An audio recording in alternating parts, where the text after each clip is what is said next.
Hey everyone, it's me, Ari Dosset, Kom Rashid. I'm your anthropologist and sociologist. Thank you for being here. Please hit the like button, share this live stream, subscribe to the channel, become a member of the channel. If you haven't done so yet, donate the links below. Thank you very much. And check my novels on Amazon. Thank you very much too. All right.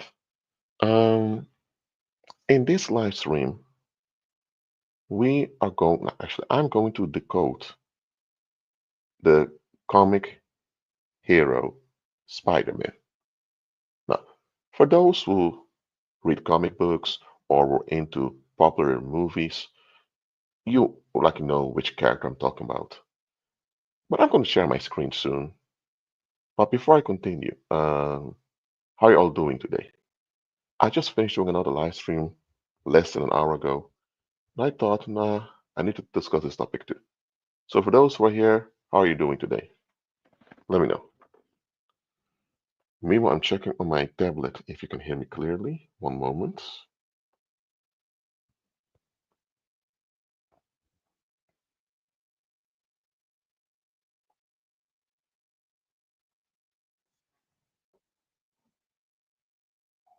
Okay, let me see. Movies.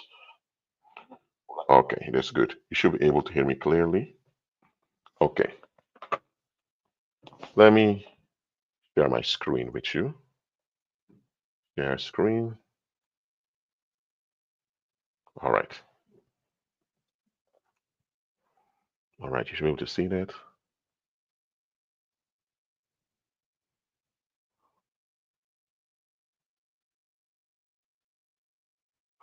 Okay, before I continue, I want you to understand something about a comic book. A comic book is also sometimes known as a graphic novel, some people call it like that. It's actually um, a publication in which a story or news is shared with you on an official level, like here. In the United States, you had two booms of comic books. The first boom was the golden age of comic books. That was somewhere between 1938 and 1956. Because remember, why was this happen? I'll give you a little bit of background. The United States as a country doesn't have its own native culture because the United States consists out of immigrants from Europe, for descendants of formerly enslaved people from Africa, also former enslaved people that were already there in North America, and those that survived the genocide on Native Americans. So the United States never had its own native domestic culture for the country, because the United States itself is an artificial construct that came forth out of colonialism. So around the time that visual media became a thing worldwide, comic books also became a thing. And in America, comic books, they took root. They became part of the culture. The golden age of comic books were part of American culture. Now, around the same time, a bit later on, you had the TV being developed. And with the development of the television, comic books kind of went to the background. So that's when later on you have the silver age of comic books. That's when comic books were still quite relevant and dominant in the US culture, but it becomes a bit less. Then you had the Bronze Age of comic books, which lasted till the 1980s. Because around in the 1970s, 1980s, also had video games coming out. So comic books were still relevant, but now the video games were more interactive for people.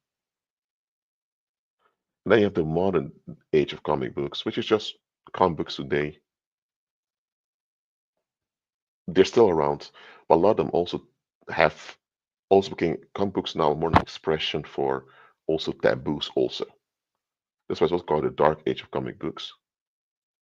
But anyway, just so you know how the whole culture of comic books developed from the United States. In Japan, you also had comics, they were called the manga, it's Japanese comics. but that's all not a development. We're talking about Spider-Man now, which came forth from the silver age of comic books. So that's why we're talking about it right now. And the men that created Spider-Man were this guy, a Jewish man, also. He died in 2018 at age 95. And that's Stan Lee. He was born Stanley Martin Lieber. And the other guy was Stephen John Ditko. And he was from an Christian Orthodox background. At least his parents were. Um, so, or Byzantine Catholic, or kind of, or not really Orthodox Byzantine Catholic, Byzantine Catholic, but anyway, what I'm saying is that you can look up these people for yourself, go through the life stories, it's quite interesting, but I'm not going to do that right now because else we'll be here for hours. I'm focusing on one work they did together, and that was the Spider-Man. Okay? Now, before I continue, how many of you saw a Spider-Man cartoon before or a Spider-Man movie? Let me know in the live chat.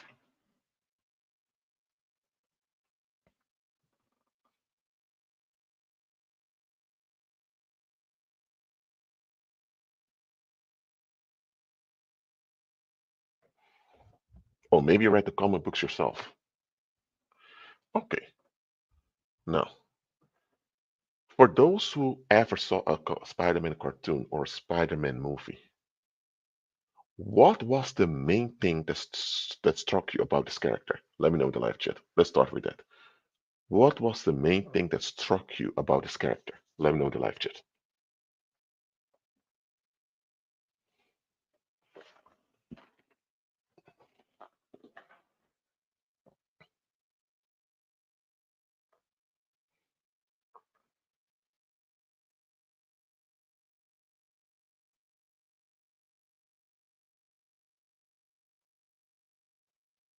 Mm-hmm. I'll wait for another minute. I'm just curious to know what struck you the most. Then I'm going to continue further with decoding it. Dion said his lack of social skills. Okay. What does Sherry said? Sherry, what really struck you about this character, the Spider-Man, or anyone else that's here? Maria Garcia, we're talking about Spider-Man. Have you ever seen a Spider-Man movie or a cartoon? If yes, what really struck you? What really struck you about this character? Okay. Sherry said he seemed vindictive. Okay, interesting. Anyway, let's read a bit more about the Spider-Man, shall we? Okay, let me make this bigger. Spider-Man is a superhero in American comic books published by Marvel Comics, created by writer-editor Stan Lee and artist Steve Ditko. He first appeared in the anthology comic book Amazing Fantasy number 15, August 1962, in the Silver Age of comic books. He has been featured in comic books, television shows, films, video games, novels, and plays. So what this is showing you is that this character Spider-Man is a cultural archetype. Oh, this anthropology right over here. Please everyone take notes. What's an archetype? Let me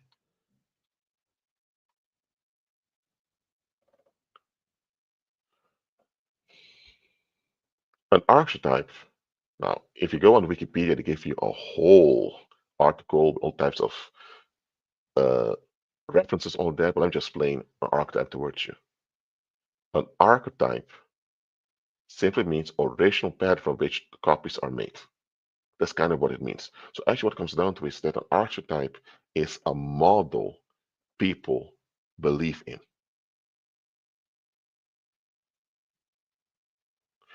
So I'm in anthropology. I'm in the field of anthropology.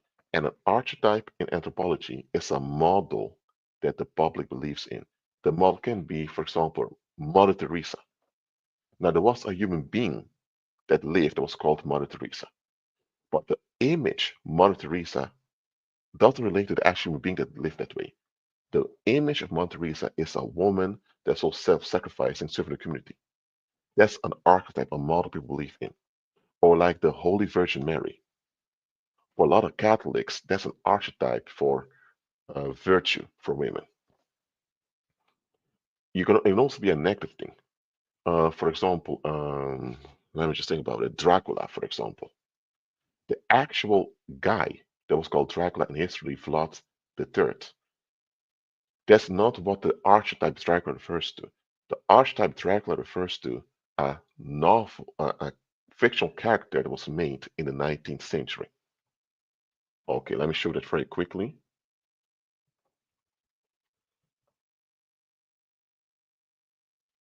Yes, Dracula came out in 1897, so at the end of the 19th century.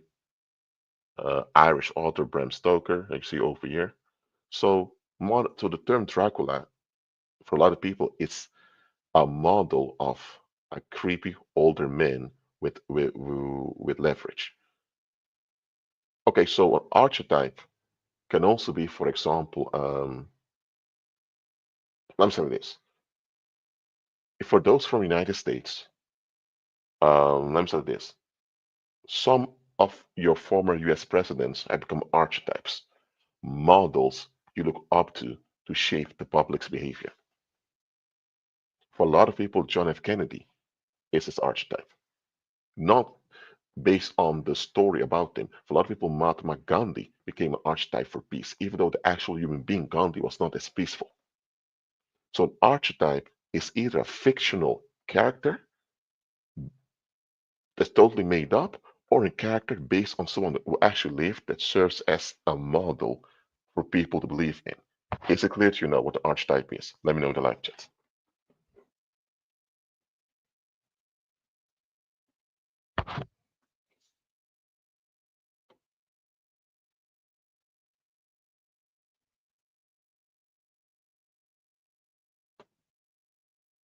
An archetype. Okay, that's how you pronounce it. My bad. Archetype.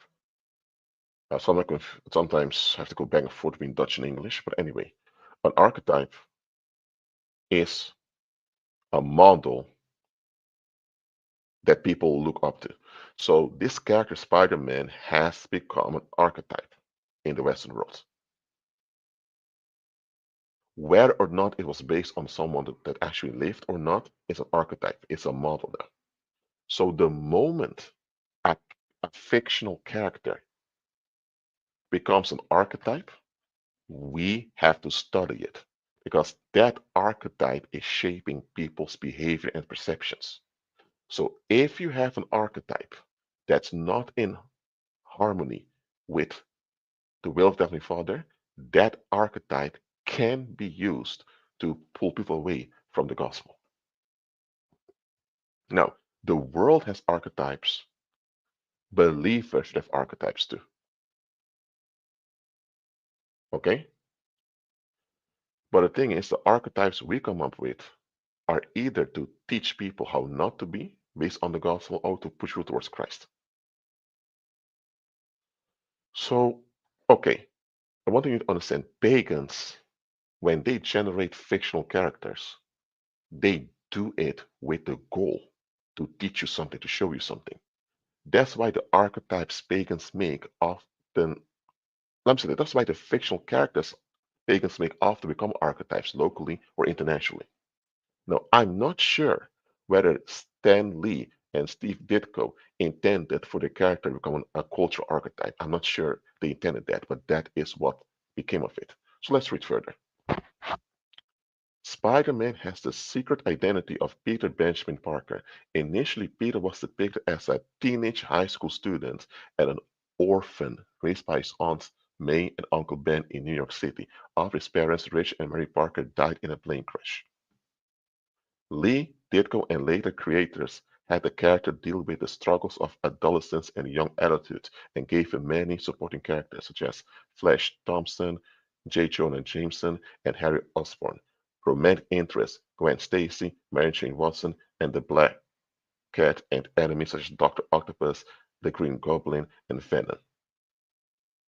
In his original story, Peter gets his superhuman spider powers and abilities after being bitten by a radioactive spider.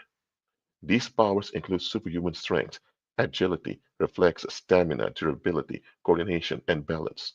Cling to surfaces and ceilings like a spider, and detecting danger with his precognition ability called spider sense. He builds wrist-mount web shooter devices that shoot artificially spider webs of his own design, which he uses both for fighting and travel, or web swinging across the city. Peter Parker initially used his power for his personal gain, but after his uncle Ben was killed by a thief that Peter could not stop, he began to use his powers to fight crime by becoming Spider-Man. Before Spider-Man first appeared in the early 1960s, teenagers in superhero comic books were usually relegated to the protagonist's sidekick role. The Spider-Man comic series broke grounds by featuring Peter Parker, a high school student from the Queensborough of New York City, as Spider-Man's secret identity, whose self-obsession with rejection, inadequacy, and loneliness were issues to which young readers could relate. Oh, oh, oh, hold on. So hold on a minute. They create a character that grows up in New York City, who's an orphan, and he struggles with loneliness, rejection, inadequacy. But these were issues a lot of young men at that time were struggling with.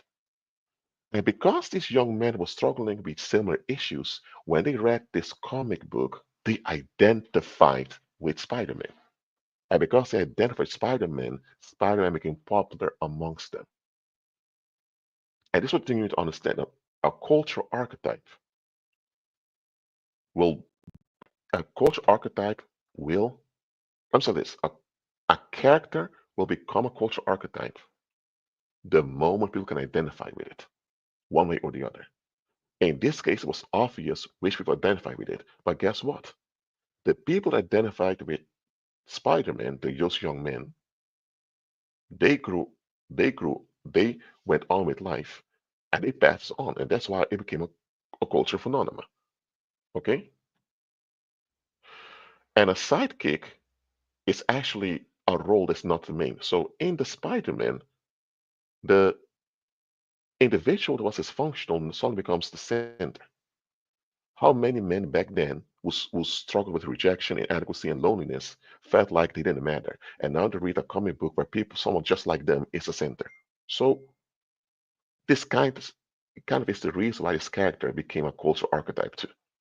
Okay, let's read further. Well, Spider-Man was quintessential, a quintessential sidekick, un, unlike previous teen heroes.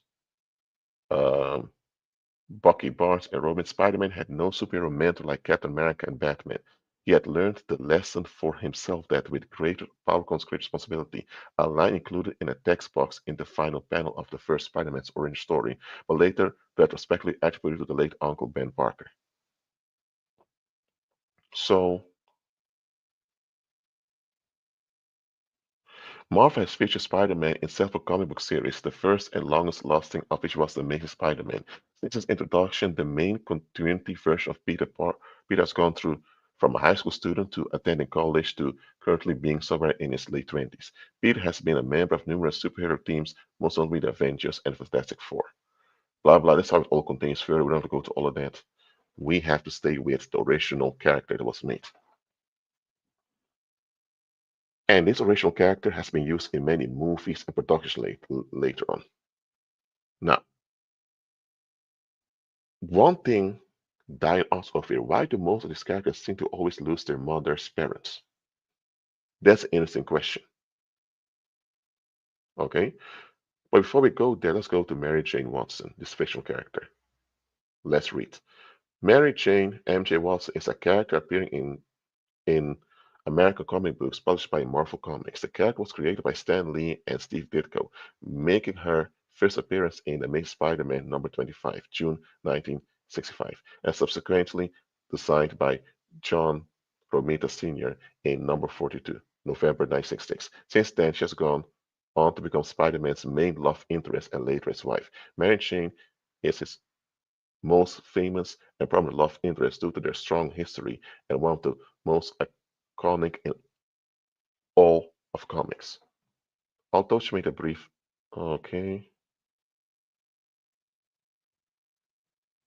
So,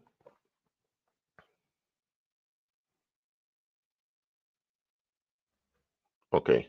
So let's read this for a moment. Then we continue with the analysis. Mary Jane Watts is mentioned in the Amazing Spider-Man number 15, August 1964, and is initially used as a running joke of the series, as Peter Parker's Aunt May repeatedly attempted to set her unwilling nephew up on a date with her. Parker, also as Spider-Man, consistently worms his way out of meeting Mary Jane, who, aside from a brief appearance in number 25 with her face obscured, is never actually seen until later on.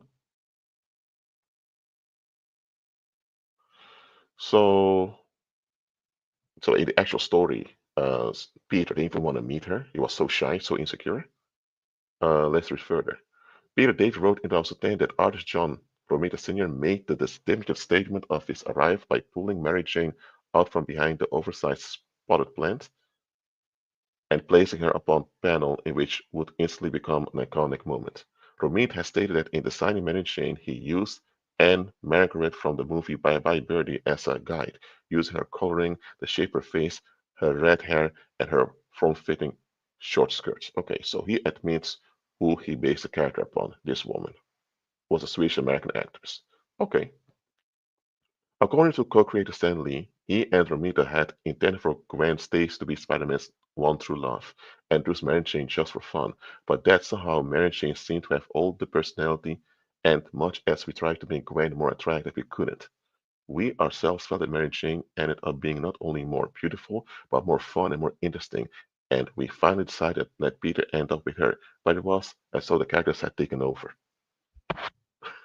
Okay, that's interesting. Mary Jane Watson's unexpected popularity with readers after her debut changed the course of the plan for Gwen Stacy's character. Was intended to be the true love for Peter and was characterized as a sweet daddy's girl in contrast to Mary Jane's sexist counterculture, vampy and liberated personality. And remember, this Mary Jane Watson character, it fitted the counterculture that was going on in the 1960s. So that's why a lot of women who read the comic book could identify with her too. The sweet daddy girl is not something that many people could identify with instantly. So, and MJ or Mary Jane was also a common slang used for marijuana. So there's another connection over there. And okay, so I'm not going to all the story. You can read it for yourself. But okay, so you have this character that became the second character of the Spider-Man um, myth, and you have the main character, Peter Parker. Now, let me close the screen sharing right now. When you look at the Spider-Man movies, what you'll see is that this Peter Parker was a bit shy, socially awkward, and all of that. Okay, he gets bitten by a spider. He recognized he had some special abilities. He begins to play around with it. What else can you expect? Then his uncle is killed. Remember, his parents died a long time ago, so he grew up without parents. His aunt and uncle like parents onto him. And now his uncle is killed and he couldn't stop it. So he realized that, you know what? Maybe I should use his abilities for good. So him becoming this superhero, this character Spider-Man, it wasn't out of some godly mission or calling, whatever. It was a trauma response because he felt guilty that he couldn't stop his uncle from being murdered. Even though the murder of his uncle was not his fault whatsoever, he felt like I should have been able to do something about it with a special ability I have. So, to deal with it, he decided, let me stop crime. Let me take on the road right now. And it's not an uncommon thing for people who kind of blame themselves for things they can't be blamed for in their past to become warriors for justice. They suffered injustice or they saw injustice happen in front of them that traumatized them. And for some reason, they feel like they should have done better, but they could have done something about it. And now decide this will never happen again. I'll always be on doing it. You have people becoming lawyers for this. You have people becoming police officers. People join the military. People, some people, this kind of survivor's guilt kind of pushes them to want to fight injustice. Well, there's some similar things you hear with Spider-Man also. But okay, so while he is fighting the bad guys in the city, he's actually putting himself at risk over and over again.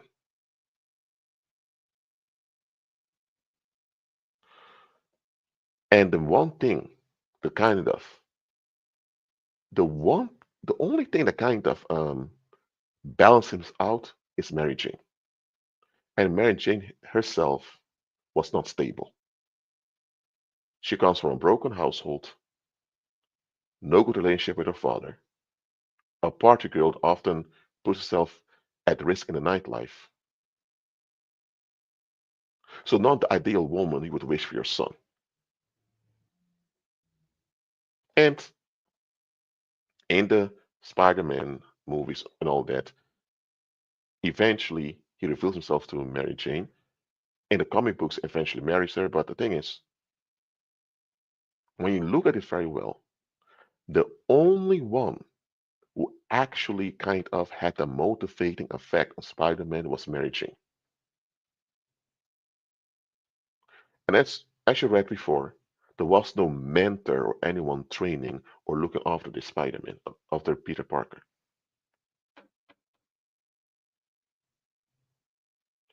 So why am I discussing this Spider-Man myth? First of all, it's a cultural archetype, so it's a model people believe in. So we have to address it because anything that becomes an archetype in a culture needs to be addressed. What do we do about it? So there are a lot of things that are a bit disturbing with these archetypes of Spider-Man, but one thing that really stuck out to me is that not only did this Peter Parker take on an, a secret identity to not be discovered, he also had no actual support from the community except from this dysfunctional woman that he was chasing. And that is the thing I want you to notice. First of all, his parents died in a plane crash, so his uncle and aunt raised him further. He was a kind of a loner, so he didn't really have many friends and all of that. So he was neglected by the community during his formative years and his teenage years. When he entered adulthood, his uncle was killed. Who was there to guide them, especially now he had all these special abilities?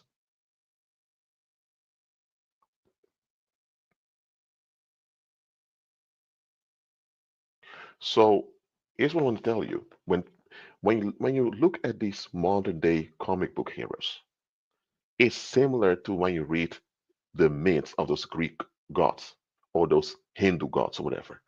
Those are archetypes, a lot of them. A lot of people, when they read the comic books of Spider-Man or they watch the movies, they focus on, wow, he puts on this outfit and he can swing through the city with his spider abilities. People look at all of that. Okay, but question, did he get support from the authorities for fighting crime? Did they invite him and partner with him? The fact he always had to hide himself from what he was actually capable of shows that he was smart enough to realize that if people would find out that he, a neglected orphan, was now the one with all his leverage, he would be finished. Because Peter Benjamin Parker, he was a neglected orphan. That's what he was. A neglected orphan who suddenly has paranormal abilities. He has a leverage now over other people. Okay, do you think, do you think, let's go to real life right now. Forget about Spider-Man for now. In real life, if someone was neglected or even abandoned like that, if someone was a neglected orphan, so the community did this individual dirty, we're not looking after this individual, and now this individual has a lot of leverage in life. Do you think the public that neglected him or her is going to be comfortable with that? Let me know in the live chat.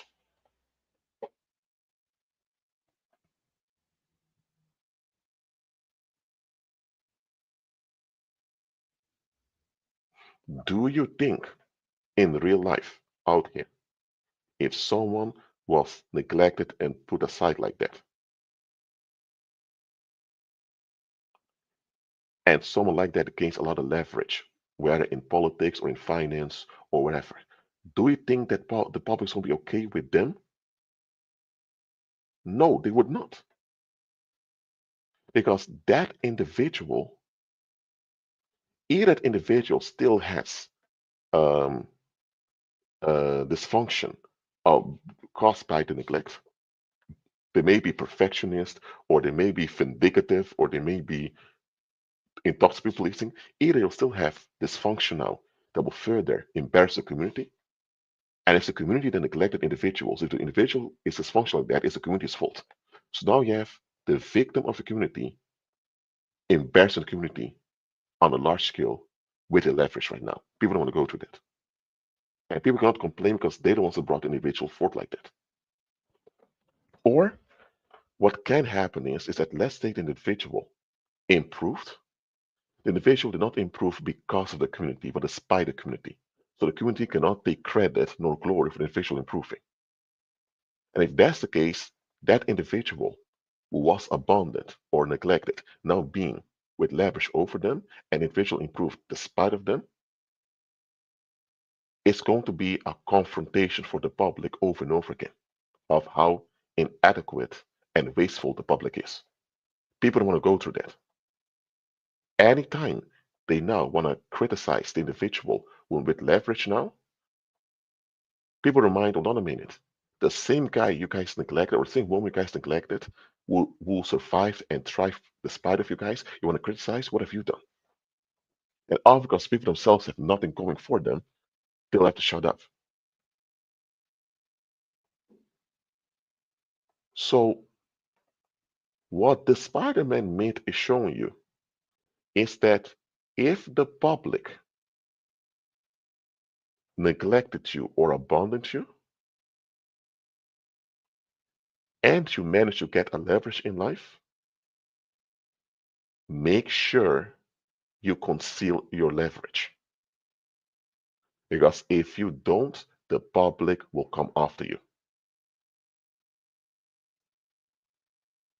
And that is the main theme in the Spider-Man myth. Him keeping his secret identity from others.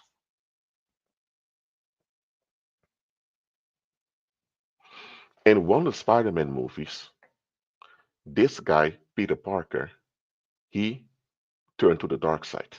He became narcissistic and egomaniac. He lost it. He began to use his abilities mainly for himself. And this turn in this Spider-Man movie, you can look up the name of that movie, yet various of them, is explained as follows. This guy realized that, hold on a minute, I'm using my leverage on behalf of the public over here, despite the fact that they've neglected and abandoned me. But guess what? It seems like they're still abandoning me and neglecting me. So one of his motivations was investing in the public, use my abilities for the public, never take advantage of other people, and eventually it can undo the past. A lot of people who've been traumatized, so not all of them, a lot, but a lot of people who've been traumatized, they have this fairy tale in their head that if they just do better today, it can undo the past that hurts them. And let me tell you, nothing you do better today can undo the past. Nothing. You can overrule the past, heal from the past, and process the past, but you cannot undo the past. And you cannot guarantee that people will see you in a better way or treat you in a better way today. You can't guarantee that. You can, if you have leverage, contain people's behavior, but you can't make them see you and treat you better from the inside. If they don't even improve themselves, how do you think they're going to improve how they're treating you? And a lot of people will get disappointed at the public, tend to go into this deep depression. Some turn to the dark side, they lose it. And this was shown in Spider-Man 2. So what you learn from this is that, listen, you cannot expect the public to improve. You shouldn't have to do that to begin with. Another thing, but if the public was the one that did you dirty, just know that somewhere they want to finish the job. So you improving and surviving is not in the best interest of the public. Why not? Because now they have to deal with what they did to you. Now they need to explain this to the children and grandchildren, to one another. They don't want that. They want you gone. So overall, in the Spider-Man myth, you can see that Peter Benjamin Parker is unwanted. He is the uninvited guest. He is the unwanted and uninvited guest of the community. His parents died. He didn't die with his parents, but people lived like he died with his parents. He was still around, but they didn't actually did what they had to do as a community. I mean, only his uncle and his aunt.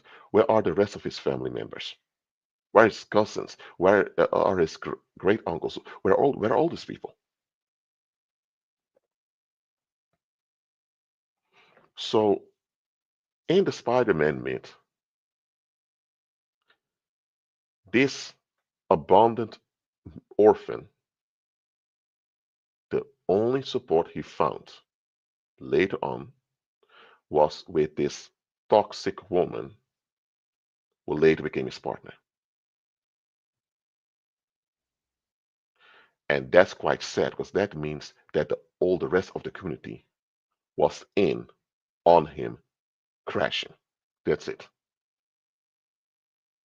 It does show that women, even when they are in a toxic state, they're still women, so they still have the feminine effect on men. So on one hand, the Spider-Man myth does give credit to women, showing that the femininity is needed. Even when it's leveraged, that's okay. But the thing is, a human male shouldn't, let's say, as a grown man, it's not your wife that should be your main supporter. The community you're in should be supporting you.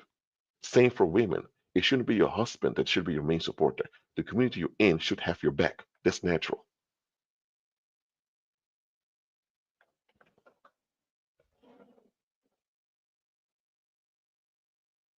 So, no wonder this fictional character and the myth around it became a cultural archetype. It's not an archetype everyone identifies with, it's not an archetype everyone is familiar with, but it's a dominant archetype in the culture now. And why? Because this is something that a lot of people experience. They may not have special powers like the Spider-Man character. They may not have to put on a whole suit covering the whole face like this Spider-Man character does. But a lot of people out there, they are putting on a secret identity in the way they behave, the way they talk, and the way they present themselves on social media. They're doing it. Why? Because they know deep down inside, if they don't please the public around them at their own expense, they'll be thrown away just like that. And being abandoned by other people can be deadly. If you don't have, it can be deadly to be abandoned by other people, especially if you're a child. If you're an adult, you can still look for help and survive to some extent. But even then, being abandoned by the group is quite dangerous. You can end up homeless on the street, starving to death. But guess what? If you are in toxic people pleasing, just avoid abandonment, you are operating in fear. And eventually, this will bring forth resentment. And this is somehow something also seen in this Spider-Man figure. And let me tell you, people that operate in resentment, if they don't watch out, they may develop perverted tendencies. They may develop addictions. They may develop lifestyles unhealthy for them and all that. So again, the Spider-Man myth reveals that women, the femininity of women is relevant, it's needed. So that's a good thing. But it also shows that it's unhealthy when a man only has his wife as a support in his life. It's not a good idea at all. It's horrible. But anyway, what I want to explain to you by decoding the Spider-Man is that cultural archetypes develop when people identify with a character. Listen, I'm a novel writer, okay? I don't do comic books, I'm a novel writer. If I design a character that a lot of people cannot identify with, guess what? That book may not become popular. But if I write a book and I put characters in it that um, that may that maybe some people relate to, guess what? People are going to relate to it more. And who knows? It could be that some of my book characters are archetypes within maybe 10 years. We'll see. Actually, that's what I hope, that a lot of characters in my book become archetypes that people can learn from.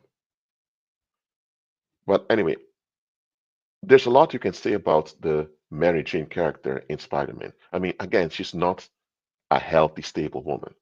So she does drain Peter Parker. She does hinder Peter Parker. However, it's this dysfunctional woman that's the main one who actually motivates Spider-Man, and also that is kind of a support base onto him because nobody else is. So Dion could be Dion said, I misinterpreted her role. Maybe you didn't.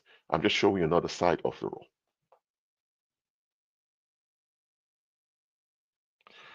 So just look at what the creator Spider-Man said.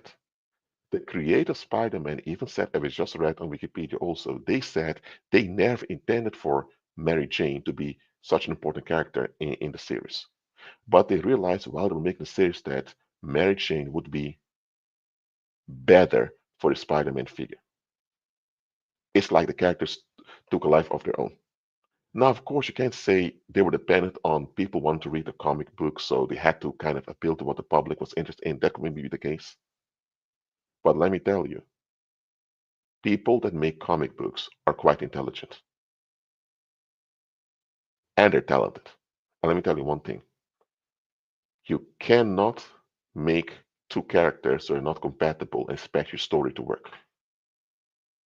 If you write a story and the characters are not compatible in the story, the reader's going to think, what the heck am I reading? What is this? Same with a movie. If you make a movie and nothing in the movie adds up, people are going to stop watching and think, what the heck is this? What am I watching? So, an abandoned orphan and now a daddy's girl who's from a strong family, that didn't go well together. But an abandoned orphan and a woman from a toxic background, that would reveal more how bad the situation of Peter Parker was. So they selected Mary Jane to be the main character now. Now, this is a work of fiction that became so popular. Let's look at your life, believers. Some of the people you encountered in your life, the Heavenly Father put them there to reveal you what the situation was. This is apart from the whole Spider-Man discussion. Let's talk spirituality right now. There are people you encountered in your life that were there because God put them there temporarily. Maybe you're about to catch the train and you miss your train. So you have to wait for another train to come. And while waiting, you had a small talk with an elderly lady over there. And you have this small talk later made you realize that, hold on a minute, why am I in a rush all the time in life? Why am I so busy and stressed out all the time? I remember what the elder lady told you, that the main thing she regrets is not being around the people that cared about her. So you encounter this elder lady, was God that put her in your path to warn you that, hold on a minute, you need to re-examine things. Some of you, um, you were involved with people that were not good for you. But the Heavenly Father let it all happen so that you now have a reference point to how things should be. And now you actually work on yourself and you're better. Look, the Heavenly Father doesn't always tell you when He's the one sending someone into your life. Not everyone God sends into your life is meant to stay. Sometimes God sends someone in your life just for a few minutes. Like you're waiting for a bus, and God puts one in your life just to trigger you to move forward. Sometimes God sends one into your life and they stay for like a season, for like a few years or whatever. Then either the individual passes away or the individual moves on or you grow apart or whatever. Some people God sends into your life and they stay for the rest of your lifetime in this body, whether it's your spouse or maybe your children or whatever. Not everyone God sends into your life will stay for long. Sometimes God will send believers into your life that won't stay for long there. Just know God sent them for you to push you forward. God can even send toxic people into your life just to trigger you to want to be better. Now, don't think now that every toxic individual you met in your life was sent by God, because normally it's Satan that sends toxic and wasteful people in your life just to hinder you. That's true. But sometimes, with rare exceptions, God may send someone of low quality towards you just to push you not to be like them and to be better. Just understand, as a believer, God is not bringing people into your life just to fulfill all um, uh, all your how to say self-centered desires. Your desires have to be transformed so that they are constructive for both you and the community. Yes, Diane, what you said is correct. God sends people your way to push you forward before you transition into your blessing. Satan sends to send people while you're transitioning into your blessing to either delay your transition or to sabotage altogether. And sometimes after you transition into your blessing, Satan will send people to sabotage your blessing. So also the time when people arrive in life, you need to look out for it. Now, of course, if you already transitioned into your blessing, for example, your financial blessing, and you meet new people into your life, doesn't mean all of them are sent by Satan. It can be you just meet people later on in life. That can happen too. So everyone that enters your life, please look at the timing. And let me tell you, some of the people you thought would stay long into your life, they were never meant to stay for long into your life. They were meant to stay there for a season. So God pushed them away after the season was over. Some of the people you thought it was God that sent into your life, but it's actually Satan that sent them just to hinder you. So eventually, once you broke through, they disappeared. So be it. So be it. It's nothing. It's not a horrible thing. It happens. Let me read this one more time. Some of the people you thought were sent by God were really sent by Satan, but didn't realize it yet. It's now that you're breaking through and expanding, they suddenly disappear. Now you realize, okay, how come now things going better with me? This individual disappears. It's because they were sent by Satan to hinder you, and because hinder doesn't work anymore, they couldn't survive around you. Simple as that. And some of you will experience this in your life. There's some of the people you thought were sent by God actually realized later on hold on a minute, this individual was sent by God. And little by little, the individual crashes away from you. Simple as that. However it happens, keep moving forward, please. That's of main importance. I have a question here. How many of you ever experienced the following? You you became a believer, you walk by faith, and the more you grow in understanding, the more you improve, the more horrified you're going to be. You become about the people you're around. It's like you see them completely differently. How many of you experienced this? Let me know in the live chat. Let me know.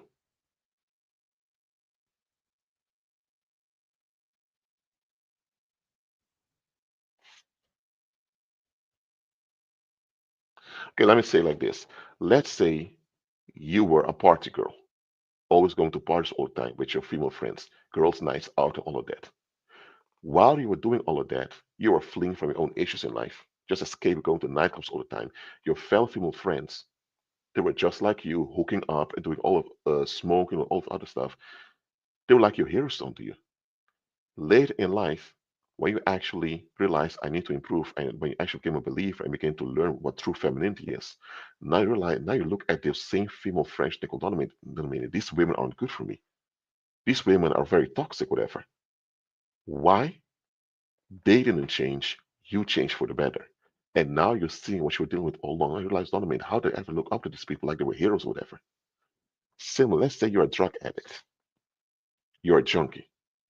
Your fellow drug addicts, you can develop a strong bond with them. You even develop a strong bond with the drug dealer because you see the drug dealer like a hero because they give you a high. The moment you're in rehab and you're recovering, you think, hold on a minute, this drug dealer never meant well for me. They were just taking advantage of me. And those other people I was around, how come they don't? Even when I was addicted to drugs, I wanted to find help. You think, and you think, hold on a minute, how come I wanted to help and become better even when I was addicted, and these people are just staying in it? What the heck? So now you realize, okay, these people aren't good. Or the other way around too. Let's say now you are improving and people suddenly fall out with you. Let's say you used to be a guy that used to drink all the time and get into bar fights. And now you're sober and you start your own business. You're thriving. And all the other people that used to be cool with you, a lot of your own family members suddenly stop talking to you. And you begin to realize, hold on a minute, something's wrong. Let's say you get married now, and your new wife asks you, how come your family barely visits you, no contacts you? Why is only you contacting them? And then you realize, hold on a minute. Since I became clean and became an entrepreneur, they barely talk to me. Ever, they're always busy.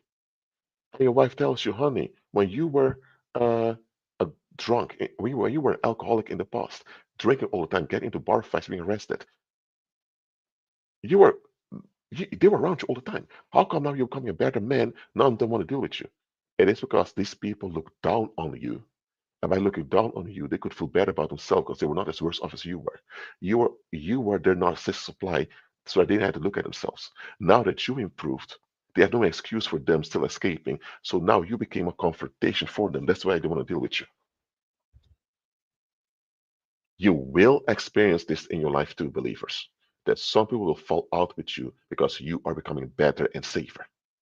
They should be rejoicing and be happy you're becoming better and safer. They should want to be around you even more now you're better and safer. But here's the thing, are they becoming better and safer? No.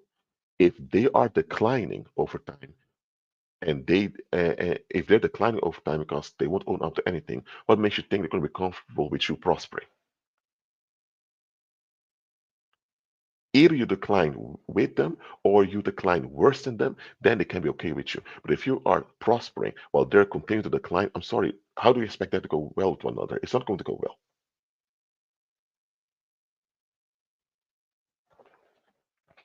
Just understand the following. The Heavenly Father will bring people into your life you need at the moment. He may not bring people into life that you want. Maybe there was a church you want to join, but Heavenly Father kept you away from that church. You need to realize, hold on a minute, these people are only false teachings. Maybe you didn't marry the type of man you wanted because the type of man you wanted was based on trauma. your sexual preferences were based in trauma. So that's why God delivered you from those toxic desires. Or let's say now there was a your wife left you, or your or whatever, and later after divorce you realize, hold on a minute, why was I even married to this woman? How come I even married this individual that was so toxic? Because your sexual preferences were deformed. You had deformed sexual preferences based on trauma and neglect.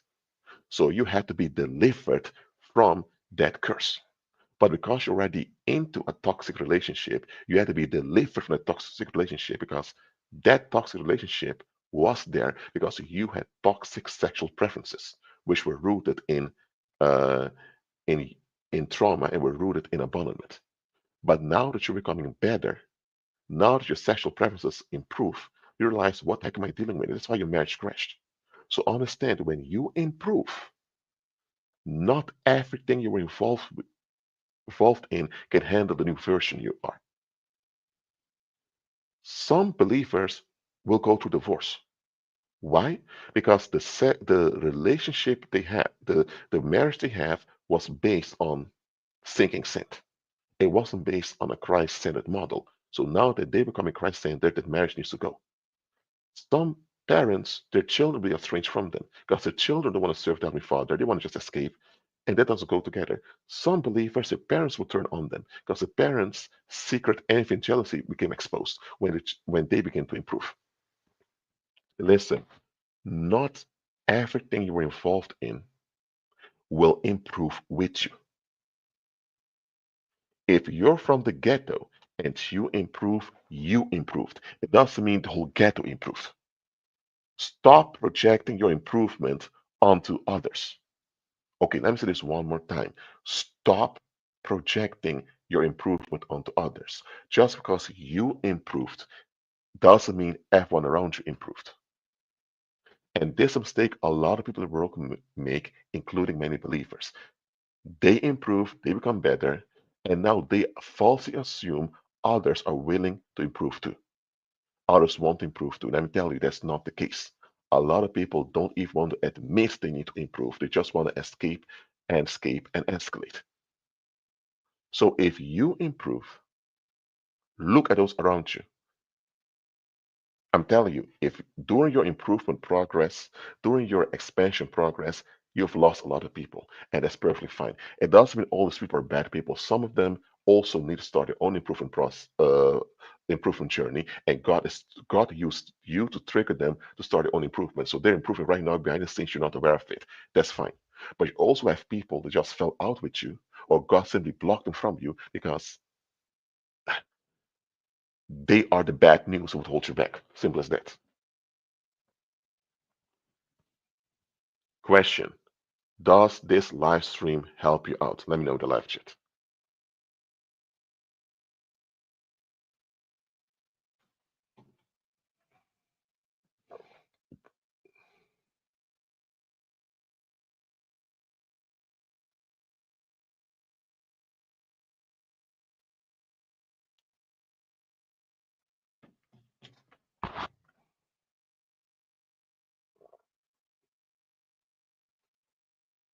Not everyone you left behind was bad or evil. Some people were inspired by you, and now they're on their own journey to the will of Heavenly Father. You'll reconnect with them when Christ comes back. That's fine. But there are also people you leave behind because they should be left behind. Some people you left behind are now improving and serving the Heavenly Father, and you'll meet them again when Christ comes back. Okay? Others that you left behind, they have to go. They have to go, I'm telling you. And it's later that you realize that indeed they had to go. You can pray for people and love from a distance, but should not be involved with everyone. You can't be involved with everyone, and it's not smart to be involved with everyone. Watch who you are involved with. Me, I'm used by the Heavenly Father now on the internet through YouTube to minister unto you. I don't know how long YouTube will exist. I don't know how long this ministry will last, but it's here now for you. Save the videos, download them, save them, use them, translate them, whatever you want. Take notes, use them for you and your offspring. This is a service from the Heavenly Father done through me on your behalf. Amen. And if you wish to do something back, again, just share the live stream, subscribe to the channel. Also, if you're able, just drop some donations and links below. Thank you very much. You can check my novels on Amazon too for cultural support. Also, make sure you prosper too and put everything into practice I'm teaching over here in Christ's mighty name. Just know that during this lifetime, there will be people leaving you. Not everyone leaves you because of malicious intent. Sometimes God pushed them away so they can actually develop and do God's will too. Some of these people you knew from back in college or university, they're now raising families that will become powerful believers soon. So they have to focus on that now. That's why you have much contact with them, but it doesn't matter. You'll meet again at the resurrection. Yes, I am well led. I never, I never stopped.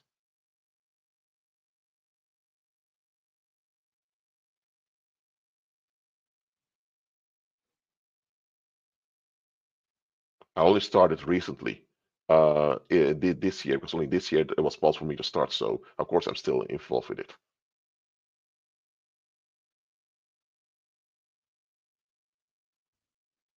But anyway, just know the following. Some people will leave you because simply they pass away, either of old age or because of disease or accidents or God forbid murder, whatever, or suicide. So some people leave you just because they pass away. Others leave you because God is moving them further so they can do His will. Then are people leaving you because they shouldn't stay with you because they're not good for you. The one that stays is the Heavenly Father. He said, I'll never leave and forsake you. All right? So we walk by faith, we walk in love towards everyone, but we can't walk in love with everyone. Just remember that. Okay. Are there any questions about this topic? Please let me know. Please let me know.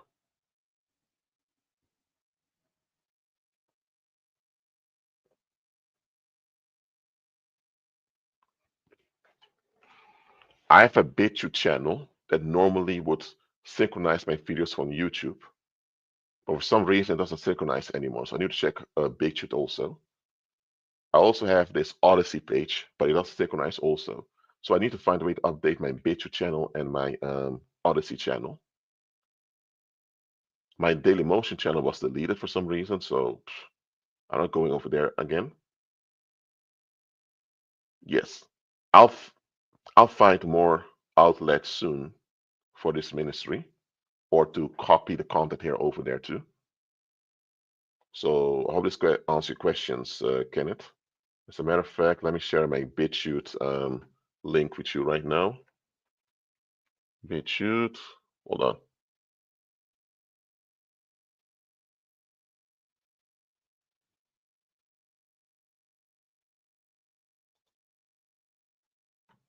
Okay, this is my BitChute channel.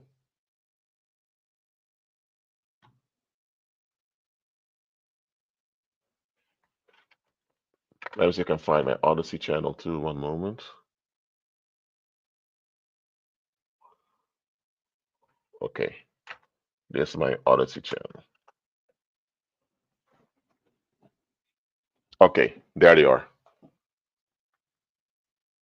For those who want to email me, you can find my email in the description box.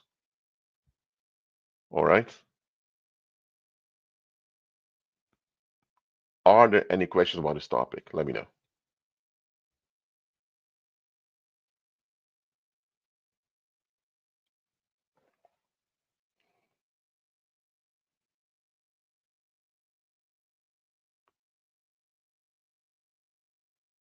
All right. Well, why did I make this live stream? After finishing the previous live stream, I went into prayer. And suddenly during prayer, the whole thing of Spider-Man came into my mind. and I noticed things about this character, this culture archetype didn't notice before. I thought, hey, this is something relevant for me to share on the live stream. So I just went to StreamYard again and started a new life. And guess, and look at now, a lot of you are here listening, which is good. All right. Thank you all for listening. Again, hit the like button, share this live stream, subscribe to the channel, become a member of the channel. You can donate the links below. Thank you very much. Check my novels on Amazon. And I'll see you all next time. God is good and be at peace.